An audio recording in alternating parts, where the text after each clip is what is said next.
I never thought I'd be the guy posting something like this, but here I am. My name's Mike, and I was married to Lisa for just under 2 years. We'd been together since college, and honestly, I thought we had a good thing going. She was smart, charming, and we shared dreams of building a life together. We'd already picked out a house, talked about kids someday, and I was planning to propose on our upcoming anniversary. Everything felt so perfect until it didn't. Lately, I'd noticed little things. She'd be secretive with her phone, always keeping it close, even in bed. She'd get defensive if I asked to see her texts or her social media. I'd catch her lying about where she was going sometimes, saying she was at work, but then I'd see her car parked at some coffee shop I'd never heard of. Small stuff, but enough to make me suspicious. Still, I pushed those feelings aside because I didn't want to believe I was losing trust in her. Then 2 weeks before our wedding, I was cleaning out her purse because I was bored, and I found a receipt from a hotel downtown. Not strange on its own, maybe she was meeting a friend for drinks or something, but then I saw a lipstick stain that wasn't hers. My stomach sank. I looked through her messages trying to find something, but she'd been deleting everything. That's when I started digging deeper. One night I decided to call her bluff. I waited until she was in the shower, then snuck into her phone. That's when I saw the texts. There was one from a guy named David, who I later found out was her boss. It was flirtatious, intimate, and downright disgusting. They'd been talking for months, apparently. Not just talking, but sneaking around, planning to meet up. She'd even lied about working late when she was out with him. My heart felt like it had been ripped out. I couldn't believe it. My wife, my partner, was sleeping with her boss, just weeks before we were supposed to get married. I still can't wrap my head around how she could do this, how she could lie so effortlessly. And that's not even the worst part. A couple of days after I found the texts, I got a call from someone I didn't expect, David's wife. Her name's Jennifer. She was furious. Said she'd been suspicious for months, noticed her husband acting strange, and finally caught him in the act. She told me about the affair, how she'd seen texts, and even found her own husband in bed with Lisa. She was bitter, hurt, and angry. Honestly, I was stunned.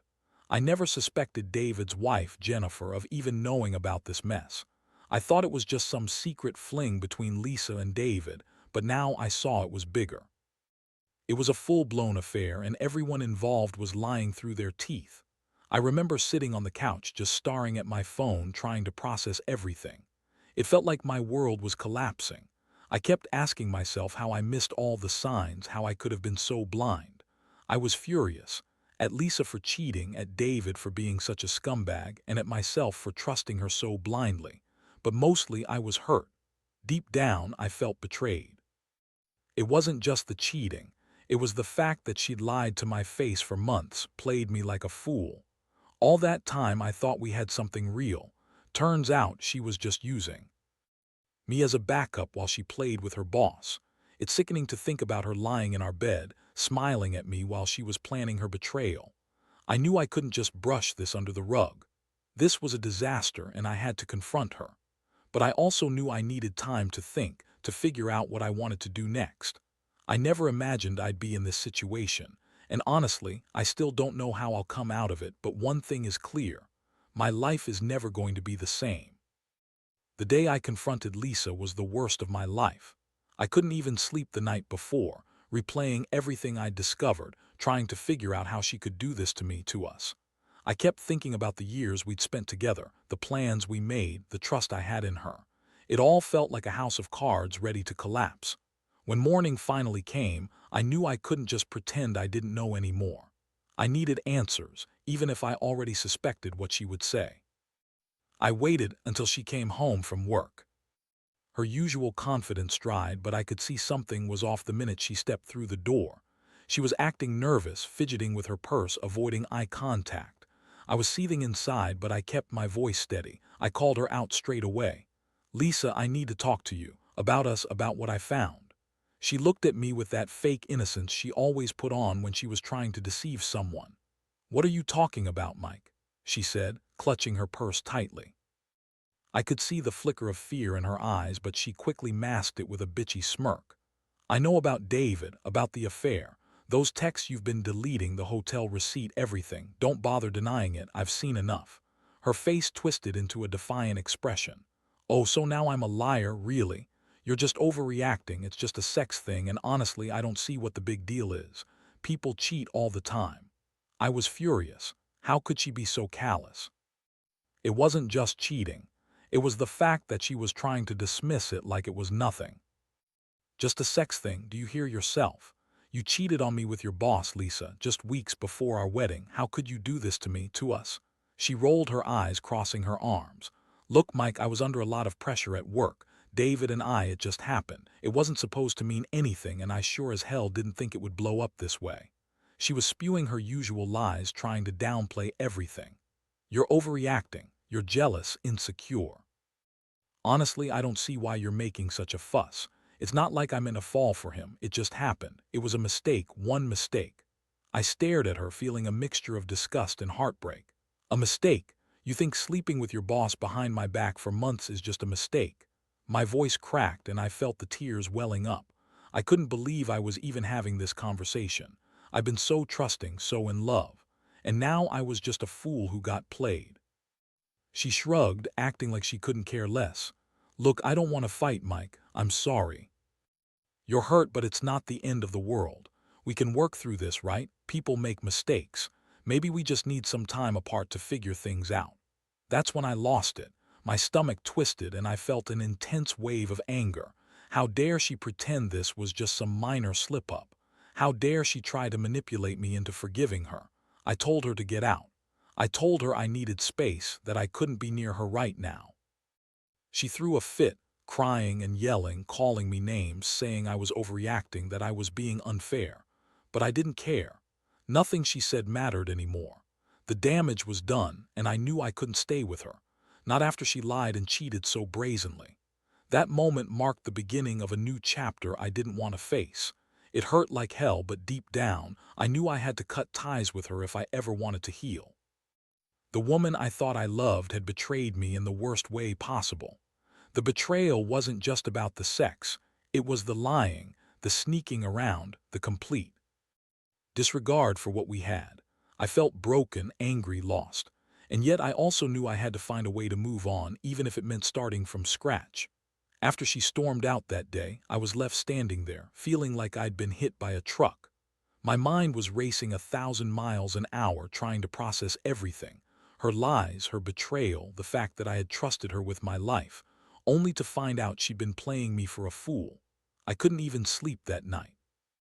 All I kept thinking about was how she lied so effortlessly, how she could look me in the eyes and pretend everything was normal until I found out the truth. The next few days were a blur. I avoided my phone, avoided friends, avoided even looking at her number. But the reality kept hitting me like a punch in the gut. She was gone, and I wasn't sure if I'd ever see her again. I started to question everything about us. Did she ever love me?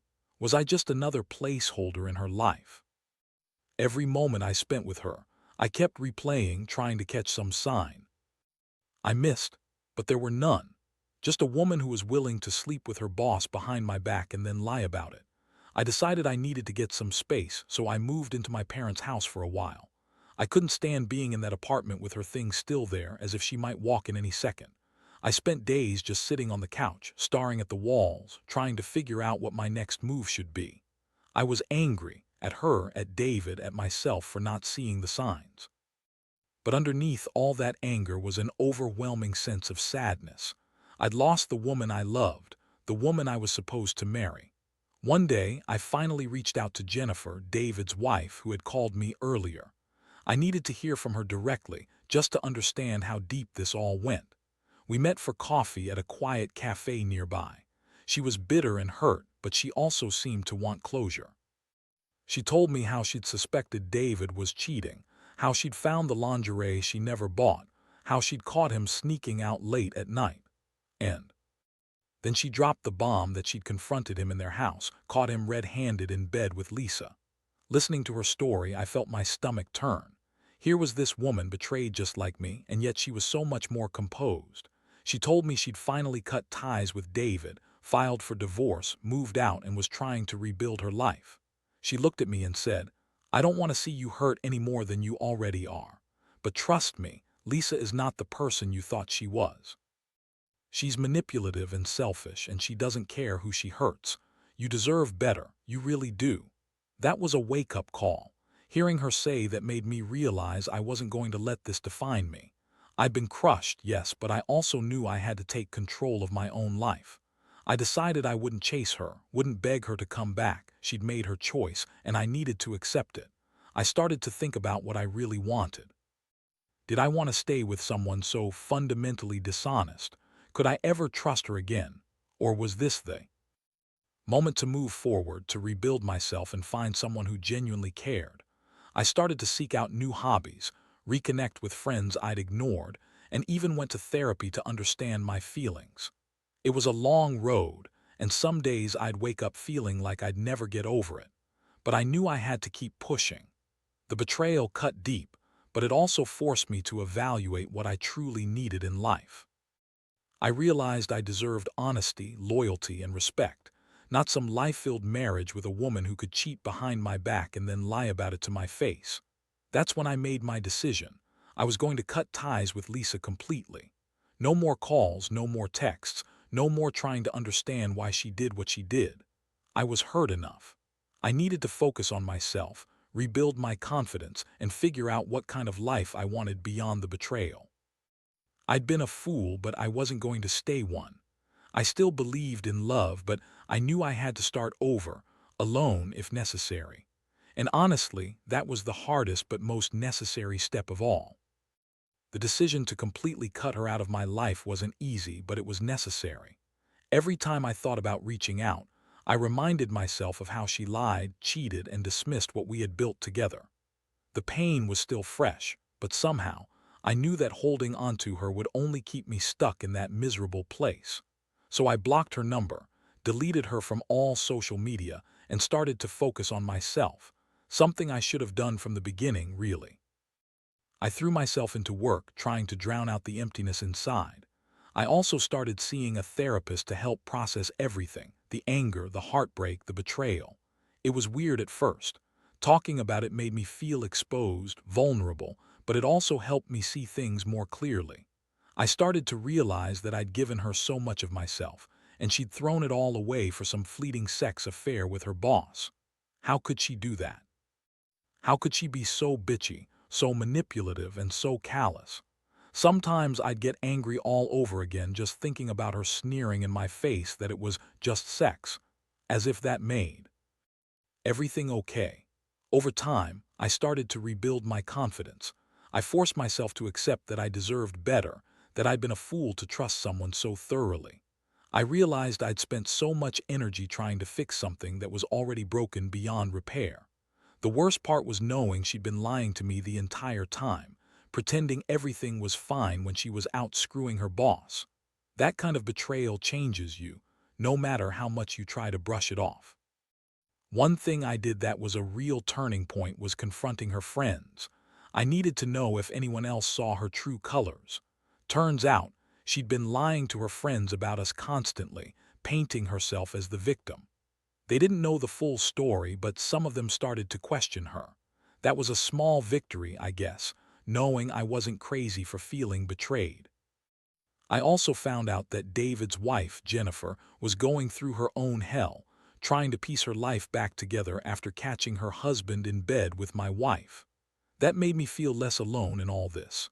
But the real shock came when I finally saw her in person after a few weeks. I ran into Lisa at a local coffee shop. I wasn't planning to speak to her, but I couldn't help myself.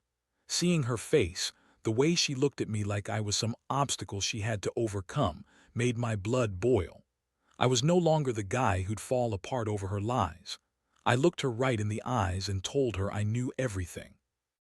I told her I'd never forgive her for what she did, that she'd ruined what we had, and that I never wanted to see her again. She tried to lie, tried to manipulate, but I cut her off. I told her to get lost and that I was done with her forever. Walking away from her that day was one of the hardest things I've ever done. But deep down, I felt a sense of relief.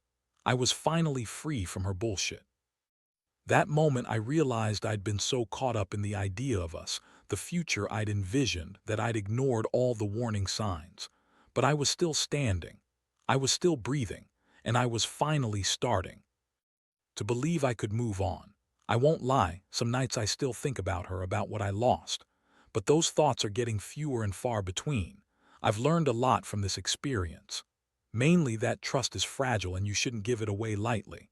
And that people, especially the ones you love, can surprise you in the worst ways. I don't regret ending it, even if it hurts. Because I finally see that I deserve someone who won't lie, cheat, or manipulate me. Someone who will actually respect and value me. And I know I'll find that. Or at least I hope I will. It's been a few months now since I cut her out completely, and honestly, I feel like I've started to breathe again. The constant weight of betrayal has lightened just enough for me to start thinking about what's next. I won't pretend I'm completely healed. There are days when the anger sneaks back in, days when I replay everything in my head and wonder how I missed all the signs. But overall, I've come to accept that this was a brutal lesson I needed to learn. The biggest shift for me has been realizing how much I was willing to overlook just to keep the peace. All those little signs, the lies, the secret meetings, those were red flags I refused to see. I was so desperate to believe in the woman I loved that I ignored the truth that was staring me right in the face. That's something I want to warn others about. Don't be blind to the signs. If someone's behavior changes, if they're secretive or defensive, don't dismiss it just because you want to stay comfortable. I also started dating casually just to remind myself that I'm still capable of feeling something genuine.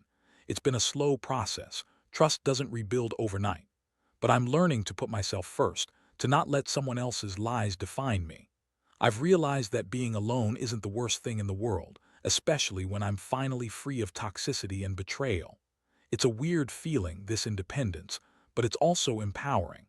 I'm finally in control of my story again. One thing I'm proud of is how I've managed to maintain some semblance of dignity through all this. I didn't lash out or waste energy on revenge. Instead, I focused on healing. That's not to say I did get angry or bitter, I did. But I knew that harboring hate wouldn't serve me. I needed to move forward for my own sake, even if it meant forgiving myself for being naive, for trusting her so blindly. I've also learned to be more cautious with who I let into my life. Trust is earned, not given freely. Lisa's betrayal was a wake-up call. I need someone who's honest, loyal, and transparent. I don't want to ever feel that kind of heartbreak again, and I don't want to be blindsided by something so destructive. It's a hard lesson, but one that I think will make me stronger in the long run. Looking back, I realize I was probably holding onto a fantasy, what I wanted her to be, rather than who she actually was. And that's a mistake I won't make again. I've learned that sometimes love isn't enough to fix people, and that letting go can be the greatest act of self-respect. I don't regret standing up for myself, even if it hurts like hell. Sometimes, you've got to hit rock bottom before you can start climbing back up, and honestly, I think I'm finally on my way up. Now, looking back, I see how much this whole nightmare changed me. I'm not the naive guy who trusted blindly anymore. That's maybe the biggest lesson I take from all of this. Trust is a fragile thing, and when it's broken, it's almost impossible to fix without rebuilding from the ground up. But even in the darkness, I've found some small piece of clarity. I realize I'm stronger than I thought, and that I don't need someone who lies, cheats, or manipulates to be happy. Honestly, I'm grateful for the wake-up call. It forced me to reevaluate my boundaries, my self-worth, and what I really want in life. If anything, this experience has made me more cautious but also more determined to find genuine love and respect when the time is right. I've learned to listen to my gut, to read the signs before they become catastrophic, and to never ignore the red flags again. Because betrayal, especially of someone you love, is a feeling I wouldn't wish on anyone. And yes, I still get moments of sadness. Sometimes I wonder what could have been if things had been different. But those moments are fewer now. Mostly, I feel relief that I finally took control of my life, that I stopped letting her define me. I hope anyone reading this who's going through something similar knows they're not alone. It might hurt like hell now, but eventually you will find your way out. You will heal, and you'll come out stronger on the other side. So here's my final thought. Don't stay in a toxic situation out of fear or hope that things will change. Trust your instincts. Save yourself from the pain of prolonged betrayal. Because in the end, nobody is worth sacrificing your happiness or self-respect. That's what I've learned from all this. How to pick up the pieces and keep moving forward, even when it feels like everything's falling apart. And honestly, that's a lesson I'll carry with me forever.